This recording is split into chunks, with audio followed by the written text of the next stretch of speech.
8 orang tersangka yang diduga menjadi pelaku penganiayaan hingga tewasnya seorang pelajar pada 5 Agustus 2021 lalu di Jalan Raya Siliwangi, Kampung Bolang, Desa Sundawenang, Kecamatan Parungkuda, Kabupaten Sukabumi, diamankan jajaran Satreskrim Polres Sukabumi.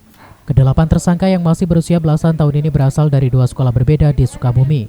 Dari tangan kedelapan tersangka yang masih berstatus sebagai pelajar ini, petugas menyita sejumlah barang bukti berupa senjata tajam yang diduga digunakan oleh tersangka untuk menganiaya korbannya. Kejadian penganiayaan hingga tewasnya seorang pelajar berinisial AM ini bermula ketika pihak sekolah dari 8 orang tersangka terlibat aksi saling ejek lewat media sosial dengan pihak sekolah korban, hingga akhirnya berujung pada aksi tawuran.